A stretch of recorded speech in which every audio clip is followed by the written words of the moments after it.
The ideas, procedures, and suggestions contained within this podcast are not intended as a substitute for consulting with a medical professional. All matters regarding your health and fitness require medical consultation and supervision.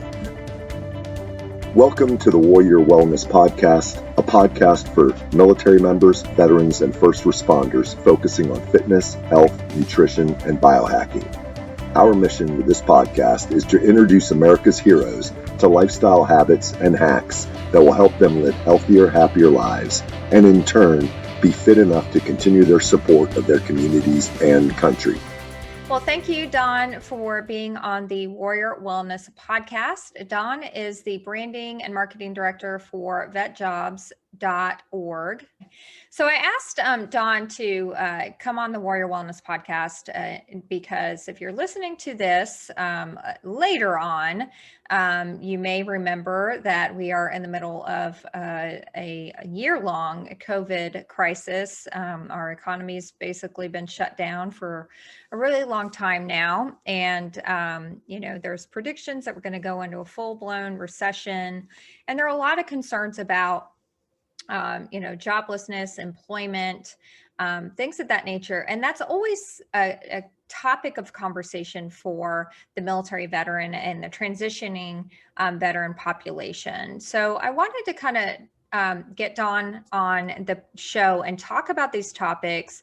We're going to talk about unemployment. We're going to talk about military transition issues. We're going to talk specifically about what's going on right now with COVID and a potential recession, and give you guys some tips and tricks, and also, of course, the resources of VETJOBS.org to help you navigate through this difficult time, whether or not you're, about to transition from the military to the civilian career, or maybe you're looking to, change up jobs, completely change your career, or maybe you lost your job during COVID and you're looking to kind of rebrand yourself, do something different, or just put food on the table. Obviously, that's what people are struggling with right now. So thanks so much for being on the Warrior Wellness Podcast, and let's get started. Absolutely. Happy to be here and, help bring some light to what we're seeing out there in the marketplace. So I'll follow your lead. Okay. Thanks, Don.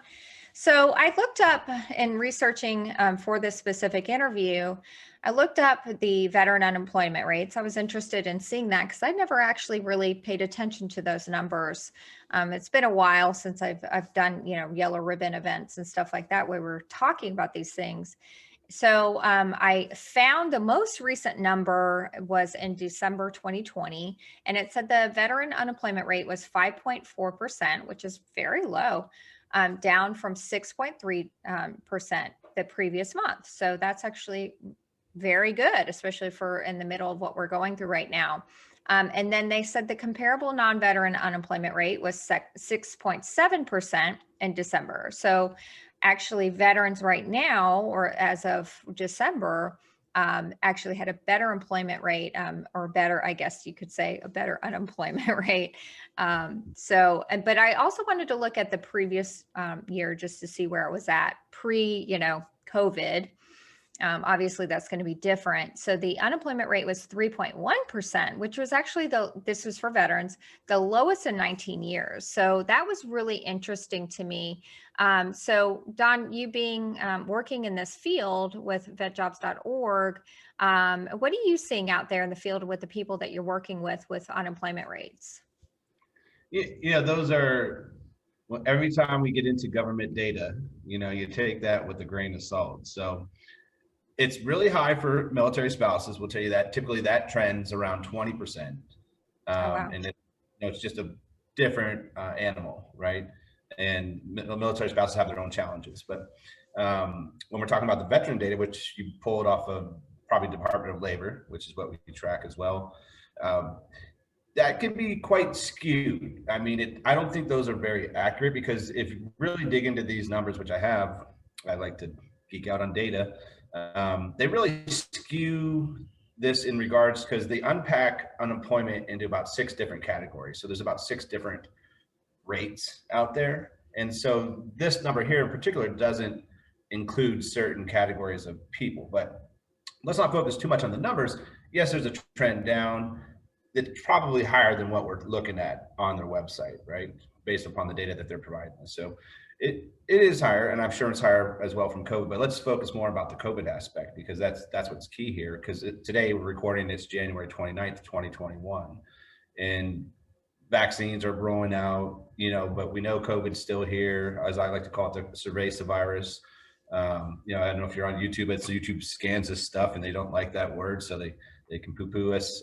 But we like to follow more than the trends, more about what's happening in industry. And across the board, we see over 25,000 people a year. Last year alone, we trained, just to give you some context, we trained about 16,000 people in our training programs. That helps prepare them for work or prepare them with new skills and training opportunities.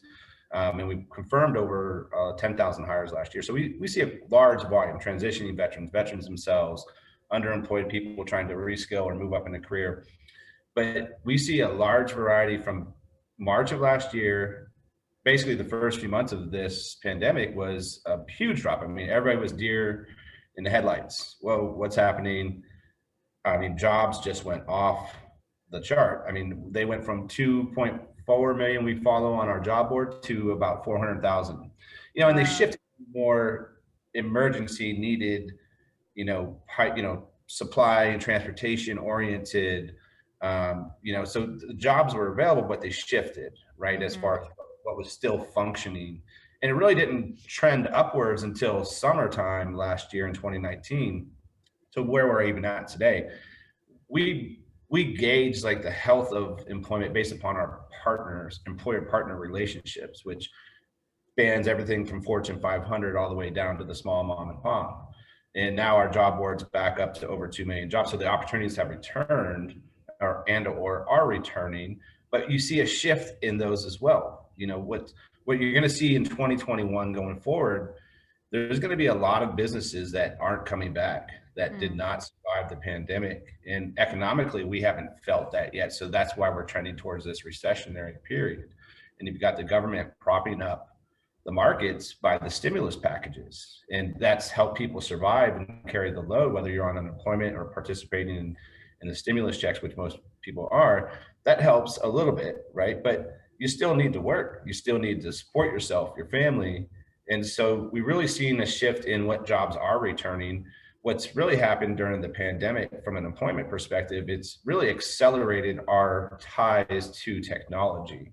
And here we are on a Zoom call. I mean, Zoom became very comfortable. Working from home became very comfortable. You've seen shift in employers like Twitter, for example. Now they're 100% committed to working from home entirely going forward. They've been changed their whole structure to working from an office environment, right? Because now companies have realized the dollar cost savings and said, oh, if we've survived COVID, we don't need this office infrastructure. We don't need to work out of that. So going forward, it's going to be very interesting because you're going to see a shift in these trends. And not everybody's going to do it. Obviously, some people, depends on the business and the structure. I mean, we're talking very macro level here, but that's one big shift that we've seen. But how does this affect us, right? From a veteran perspective or military perspective or military spouse perspective, it really, and sorry, this is a loaded question, so there's a lot to unpack. Yeah. You've really got to pay attention to these trends and the shift in the economy. Where is the money flowing? We know green energy sector is going to be getting a lot of attention from the Biden. We got a new political regime going into the office.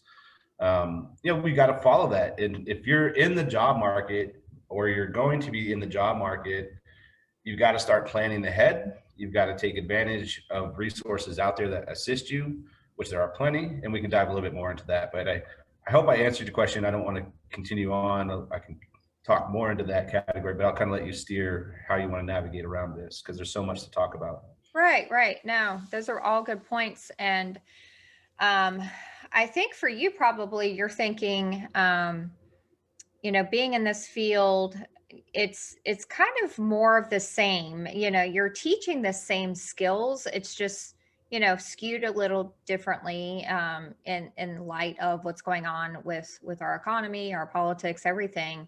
But the bottom line for transitioning military members, especially coming from active duty to civilian world, is an ability to adapt, right? An ability to take your skill set, your attributes, your, your training, your experience, and kind of mold that into a package that looks appealing to a potential employer, and also kind of falling into what's going on in the economy, in the job market. What are your skills that are valuable right now, depending on what's going on in the world. So, like you said, during COVID, especially when it first happened, and even still now, the shift was in, transportation and deliveries, and, those kind of first line types of workers, working in, food industry and healthcare industry and first responder industry, rather than, just like an office job somewhere, going to a 9 to 5. So, can you repackage yourself, your skills, your experiences, your attributes, your value into what's going to be appealing to a market right now? I mean, that's no matter what's going on, COVID or not, that's what you help veterans with, right? Absolutely, and being the industry leader, that's really where we focus. So we really set the trend in the space. We see the largest volume of people. We work with the largest volume in a year's time, and that's a drop in the bucket based upon the hundreds of thousands of people that actually transition every year. So we're touching the lives of 20,000+ people, being the largest in the industry. Look at that gap of people that still aren't served. But there's a lot of charity organizations that do work, so they're picked up along the way in different places, right? But reskilling and upskilling is really the next phase that we see trending from employers. And let's say the last decade was an emphasis on getting a degree, having a college degree. I mean, I'm 43.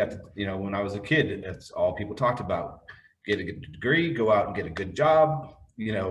Prior to us, in my generation, it was get a job and work there for 40 years and get a gold watch and all is good. Yay. So that's not the environment we live in these days. Oftentimes with the rise in prices, and this becomes an economical pressure, cooker with what we have trending on right now. If we're moving into some type of recessionary period, what's going to happen with jobs? So coming off the tail end of COVID, it's going to be even more pressure on the small businesses to survive into a recessionary period. And you're talking small businesses make up 60% of the labor force out there. That drives the economy, that drives our GDP, us as a nation. And so, that's really what you have to pay attention to, is what's happening locally with wherever you want to transition to and go to. Really get into the weeds about what's happening around that environment, and maybe consider, relocating to a place that has something that is of interest to you. And I think that's probably one of the biggest things of coming out of service is the mind shift, the mental mind shift of what's been beaten into us over years, because you have people who go 20 years in a career of either taking orders or giving orders. And people say, yes, sir, no, ma'am, yes, ma'am, and I just do, right? I'm a cog on a wheel of a greater team. I'm a team environment, right? Now you've got to think for your own. So there's a little bit of a mind shift that has to come out of service. Some people get there faster, but I think that's probably one of the biggest commonalities amongst people is understanding that you must do for yourself, and you must take the initiative to set a career path, find your interests, get those skills that you lack to get in the job. And that's a lot of what we do here is it's not just talking about, hey, let's get a butt in a seat, get you income. It's where do you want to go in the next 2 to 3 to 4 years? Where do you want to be in 5 to 10 years? And this is what our team is good at, having these conversations with people, is understanding that path. Because then you can reverse engineer it. Oh, my interests are X. Okay, here's the career fields. Here's what's trending, what's happening in that particular space. We're going down into a recessionary period, most likely. in the years to come, how's that going to be positioned in that environment? And so these are bigger conversations to have with people. And it's tough to hear sometimes because you come out of service or you're just like, oh, I want 60 or 80,000 or more. Okay, how do your skills match up to that type of job? Oftentimes people have higher expectations of the job market, but when they get into the weeds of the reality, it's hyper competitive, and you have to compete with other people, not just military people out there. And there's millions of people right now, 20 plus million out of work right now, I think, because of COVID. It's going to become an even increasingly competitive market in the near term with what's happening. But even though the jobs are rebounding, some small businesses are going to fall to the wayside. It's a rough environment out there. So you take these skills or reskill or add skills to you is increasingly important right now. Yeah. And, I think, especially if you've been in the military or worked in the military types of support fields, we all hear about veterans transition issues, whether it be, just, deployment issues, related issues, PTS, military transitions going from, military to civilian. You hear about transition issues all the time, right? So can you talk about just what are some of the common transitional problems that veterans may face when they are, getting it out of, uniform and into the civilian job market? Probably one of the bigger things is not preparing ahead of time or not starting their search or journey or discovery period of what it is they have interest in, sooner. And we've seen that shift in the TAPS organization. We have a lot of relationships with the TAPS agencies around on different bases, and they themselves had shifted into a starting earlier. Some have shifted into 6 months preparation. So it's no longer, the 3-4 day flurry of here's a bunch of information, sign these paperwork, see you later. They've shifted themselves into helping people prepare better for the exit and that transition. And I think that's a tremendous thing that could be beneficial for people. But outside of that, it's really, having that conversation with the person in the mirror about what it is you want to be when you grow up. What is that? And that's probably the biggest hurdle. And that's why a lot of people go to school to buy some time to think about it, to experience something. Because what's the reality? You might be somebody who's been in 20 plus years and maybe you never had a job outside of the military, or you're a young individual. Maybe the military was your first job and now you're getting out in your 20s after a short term and you're first, getting into the job market. You don't have a resume. So that's the other piece of what we find valuable and what we offer people is really extracting the value of you from your experiences in the military and helping people identify with that. And that's one of the common struggles too, is placing that value of themselves in work experience from a military perspective and translating that to a resume.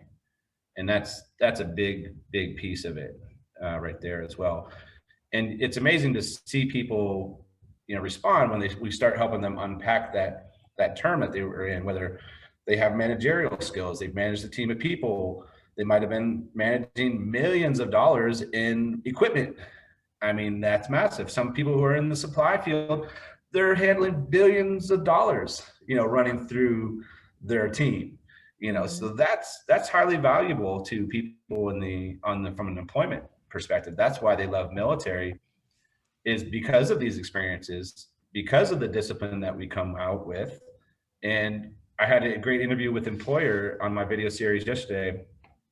They love military. A lot of them just love military because we have this mindset that we just do. We do things, we adapt, we overcome. And the biggest thing one guy said to me on this interview this last week, he's like, you guys show up. I'm like, start showing up to work. Right? Isn't that the number one thing you learn in boot camp? Right? You show up on time in uniform, right? Right. But you show up. I thought it was funny, but yeah, those are some of the common, challenges that people, and obviously it's different from person to person, but I think those are some of the bigger pieces to focus on right there. Yeah. What are the most common mistakes veterans make when they're transitioning and into civilian careers? Probably not taking advantage of the robust support community that has grown up in the last 10 to 20 years since 9/11. There's really been a huge surgence of support, charity organizations, groups like yourselves. We get plugged in, find that camaraderie again. Oftentimes we'll see people isolate, and that leads to loneliness. You miss that camaraderie. I'm very active in my Tampa community or in national groups through social media, through LinkedIn, through Facebook. You can find that camaraderie again. I think that's one thing that people might mistake, is just not getting connected. Every city probably has, obviously a VFW or an American Legion, but outside of the bar environment or the social club environment, there's a lot of younger organizations to identify with. Mm-hmm. Team Red, White, and Blue, as an example, IAVA, are great groups out there. Even Wounded Warriors, that group's out there as well. I mean, get involved, participate, be there for somebody else, and you'll find people are there for you as well. So take advantage of the community that's been built out there and find your own place that makes, a value add to you in your life. Is one other thing I'll add to that too, is because we have this robust network, really finding a mentor, and whether it's through the local groups or online. Veterati is a great example of that. Veterati is a great charity organization out there that you can sign up and find a mentor, but find somebody in the field that you have an interest in industry that you have an interest in. You can find them today and have them have a conversation with them. Help them help you is a joke, but that's the truth of it. People have the knowledge of the industry. Tap into that, because you might start down a path and you might say, oh, I don't really like this, so save yourself some time and just get plugged in, get active, volunteer a little bit in the industry if you can, internships, apprenticeships. You can gain so much great exposure to a job field or an industry today. So, sample, find, tune your interests, and then double down when you do find that love, that passion.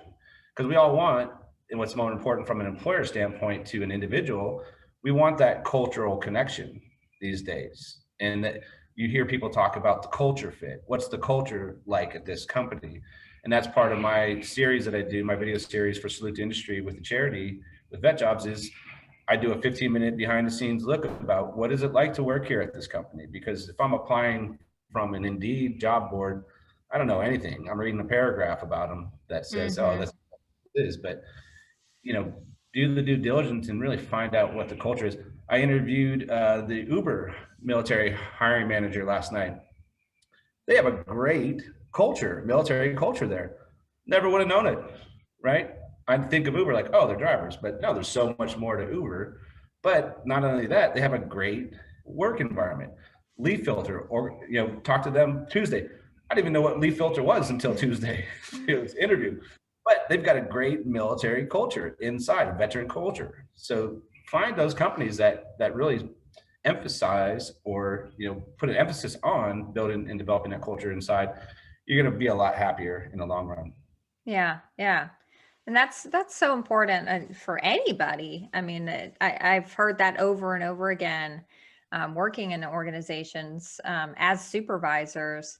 I get that compliment all the time, still to this day, for people who used to work under me. I was their supervisor in the civilian world, and they said, gosh, you were the best boss I ever had. You're the best supervisor. And it had nothing to do with how much they were getting paid. It had nothing to do with how many hours they were working. It had everything to do with the culture that, the leadership created, for the employees in that organization. That's what, made them say, wow, that was a great job. It wasn't, oh, I was making X amount of money, I had a job. It was, I actually, was respected. There was a good culture. I was supported. It was just a great working environment. So that is extremely, extremely important. And I know it's going to be transitioning now with more and more jobs going virtual. So it'll be interesting to see how creative those organizations get. That's interesting that Uber, is able to create that, even though, they don't have offices they go to, right? They're able to create this wonderful culture, even though they're all remote workers. You're right, and it lends in well to what the fire team whiskey's about, your health and wellness. And it's a mental peace of mind. And sometimes you'll sacrifice for less money to be around a good environment, right? Mm-hmm. It overall is just about your health and wellness, right? Your happiness at the end of the Yes. day. Mm-hmm. We all go work in some capacity or generate income and money to survive in some capacity. It's a long journey, friends. Find something that makes you happy and do that, right? Because there is a lot of opportunity out there. And you might have to relocate, or you might have to take on new skills or retrain yourself to find that place. But that's what we have to do. Yeah. And I think also a transitional issue that veterans struggle with is that, we all get comfortable, right? We all get comfortable. We all, are experts in whatever we're doing in the military. We've done it for 25 years, we get out and it's like, feel like we're starting over. It's like, I was so comfortable, I was so competent, and now I'm looking at having to learn something completely brand new, something I'm unfamiliar with. Right. And it's a level of vulnerability that we get put through, because we're just kind of diving into this brand new pool, and it's just unfamiliar. Well, and from a wellness perspective, that's where we can tie back into our previous conversation about finding that community outside. Find a place to identify with, or a group to identify with. And like your guys' journey, I'm probably going to be joining the health and wellness 30-day challenge coming up. I'll put on COVID-19 down here. Oh yeah, we could take care of that.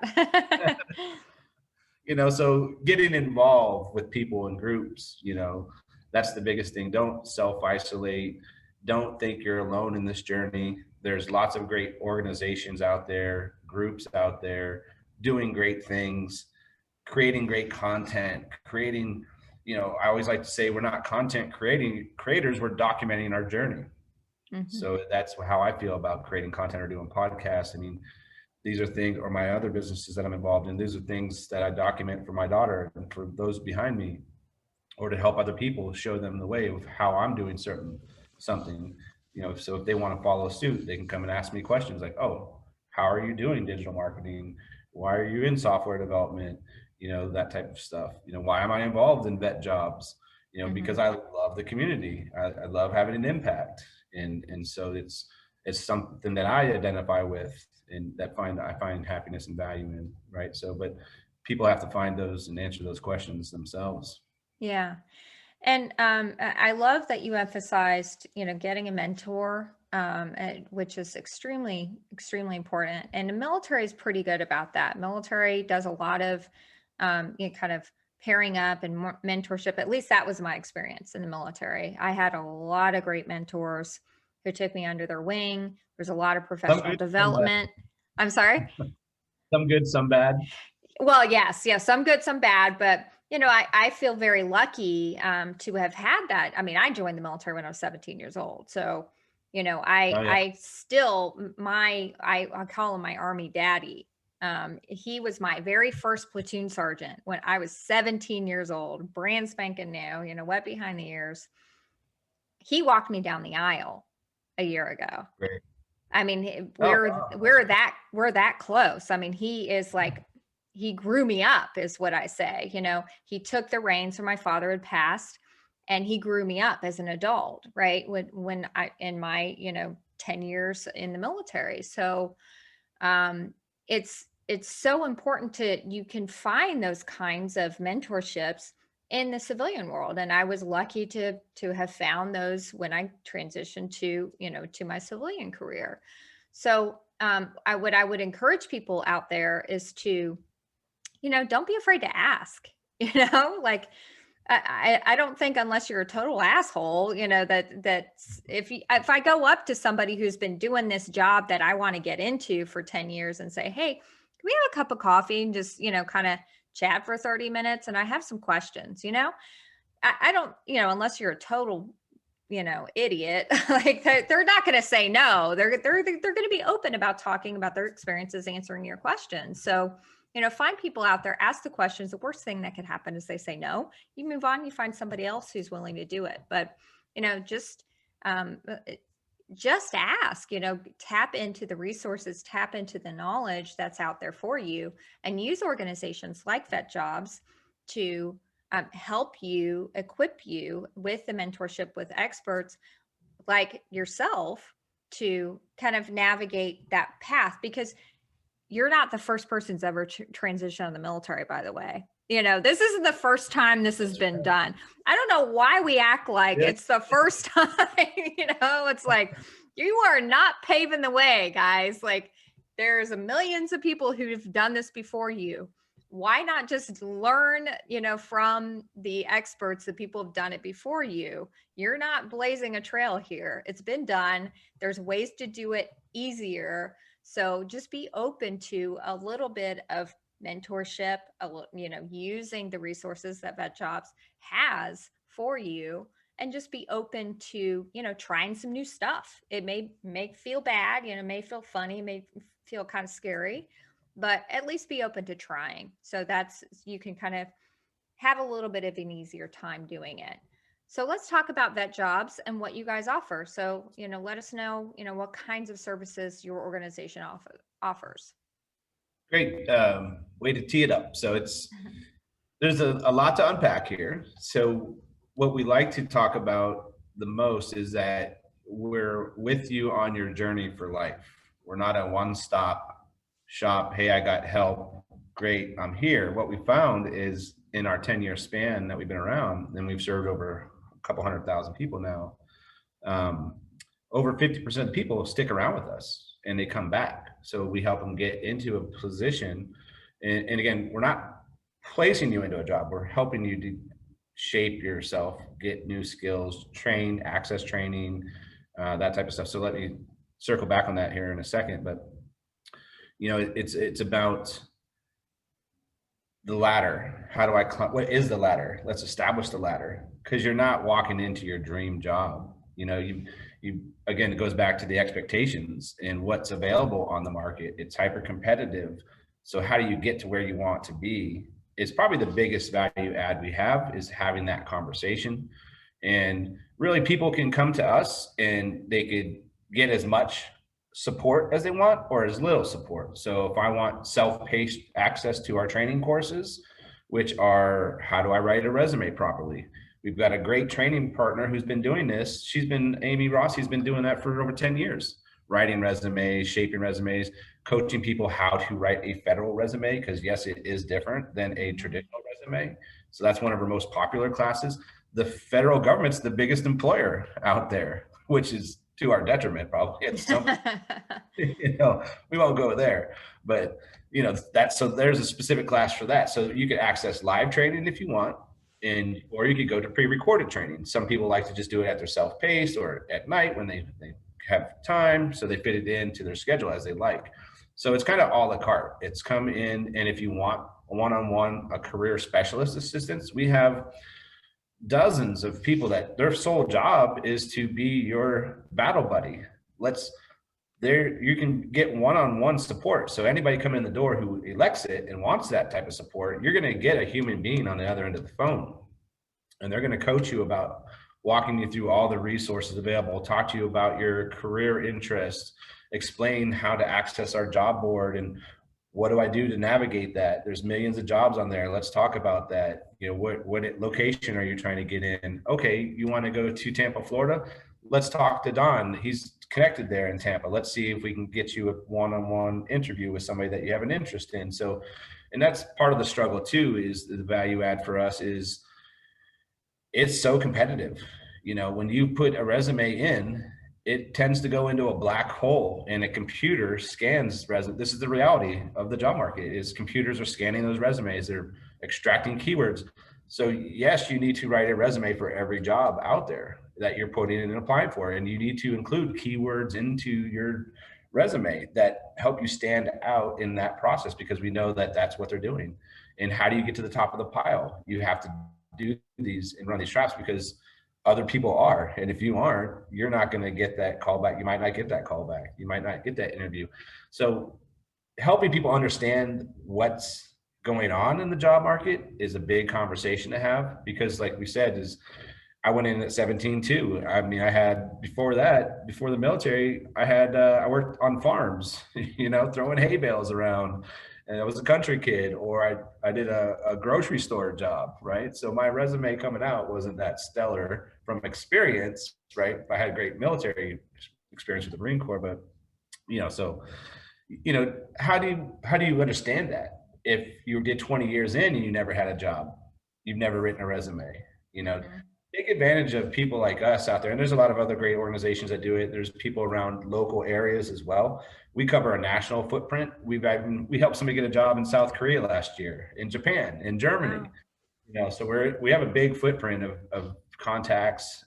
So it's, take advantage of your network is a big thing here, because that's most of the time you're going to find your job, your next job, through your networks.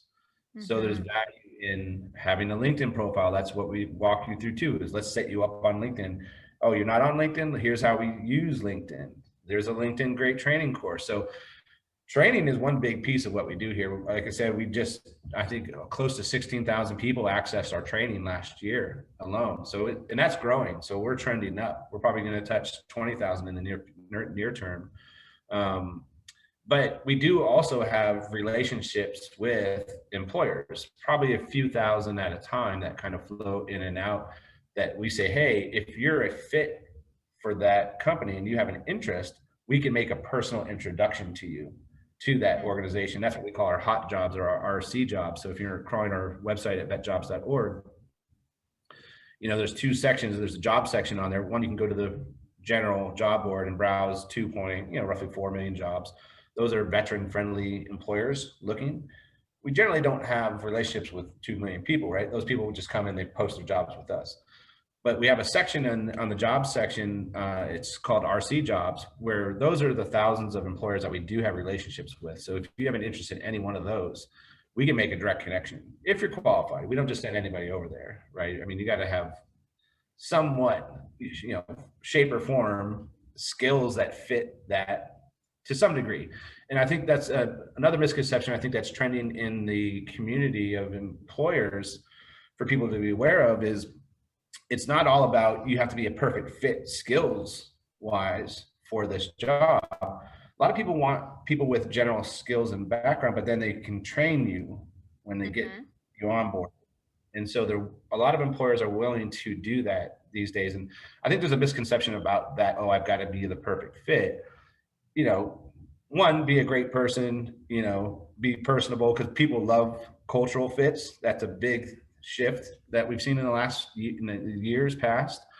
So being that cultural fit, having the general interests, but that's all the stuff that we kind of download into you, right? Because we've been doing this for over a decade. Our team is coached and trained this way to convey these messages to people. Here's the quick download of 5 minutes of what's happening in the world of employment. This is what the reality is. You have to compete. This is what you need to do to compete. Here's all these great training resources available to you for you to access on your own, or if you want live training. So all of that is the ecosystem of VETJOBS. You get in the door and all that's available to you. Yeah, I love that. I love that you said, I want to use that term now. I'm going to steal it, the cultural fit. I really like that term. And I think that's, we talked about that a little bit already. It's also important for you to protect yourself. You don't want, to be so desperate that you accept a position, even though you're being well paid, it's right in your line of career or whatever that you want to do. If it's not a cultural fit for you, you're going to be miserable, so there's Both that. people, the employer and you. Exactly. So to be aware of, you're not only is the employer interviewing you, but you're interviewing the employer. It's And got to be a good fit for you too, so emphasis it's not. on that. Right, Absolutely. exactly. So I love that. I love that term and focusing on that as well. And that's true. I mean, I've been a supervisor in the civilian world many times, and I hired people who maybe weren't as qualified as other candidates just because of the cultural fit or their attitude or their willingness to learn was Right. better than another person. And I ran multi-million dollar contracts with licensed mental health professionals. And we had everything from almost, very not as seasoned, newer counselors. I was a brand new counselor when I went into the program myself almost, to, PhDs who've been doing this for 30 years. Well, Right. I can definitely tell you my best employees were not the PhDs who were doing this for 30 years. It was the ones that were malleable and who had good attitudes and who were willing to learn and kind of shape what they were doing, and contribute to the organization, rather than, well, I've been doing this for 30 years and I'm good at this and I'm an expert, so this is how I'm going to do this, and here's it's like, Set in their that's way. Right. exactly. So, we kind of have to take a step back and be a little humble. I mean, you may have had a very impressive military career, right? But you also have to kind of be aware of some of those things and be malleable and kind of look at yourself on how can you contribute your skills, your experience, and all of those assets to this new organization. And what I used to always say to, because we worked in the contract world, so it was, kind of, every year it was like, oh, am I going to have a job? And that's not for everybody, right? That's all right. Yeah. Right. But I used to say to people all the time, just make sure that that you are like one of the most valuable assets in that organization. They'll find a way to keep you. They'll find, even if things are bad or, there's cutbacks or whatever it may be, to treat that organization like you are contributing to it, like you own a piece of it, basically. And, Right. you can contribute and become an asset and become a person where, the leadership in the organization looks at you and goes, we can't do this without them. That's where you have a good cultural fit. Absolutely. And it's on you, the individual, to make that effort to not just take a job. Yes, okay, if you need to get some income coming in, let's go get you situated and then work on developing what's the next step beyond that, into a career pathway. So we like to talk more around the career pathway. And the reason being is it wastes time. We got a short minute on this planet. It's going to go fast. We get one shot at it. So, spend it wisely, right? And don't waste your time. If you're not happy somewhere or you're underemployed, also is what we see too, is you might be underemployed. So that's when you need to probably look at yourself and take that assessment like we talked about, get new skills and start trying to move on up. And employers want that too, because they spend tens of thousands of dollars in hiring somebody. And if it's not a good fit, they've wasted that time and energy and money themselves, and you did yourself, right? So it's really justice to both parties. And so it's both people put their best foot forward, right? Like you said, how can I bring value to the table, and be enthusiastic about a place that you're working at. You should. Yeah, absolutely. Well, awesome, Don. So definitely everyone out there who's listening, if you are transitioning or maybe, you're just underemployed or you're looking at doing something new or fresh, or you want to take your career in a different direction, check out all the resources on vetjobs.org, and they can help you out, and definitely take advantage of all the resources out there, because that is the number one mistake that Don said that transitioning members make, is just not utilizing that vast amount of resources out there to make your journey a lot easier. You're not the first one to do this, so definitely take advantage of those resources out there. Thanks so much for being on the Warrior Wellness Podcast. I appreciate the invitation, Stephanie, and look forward to talking to you guys some more through 2021.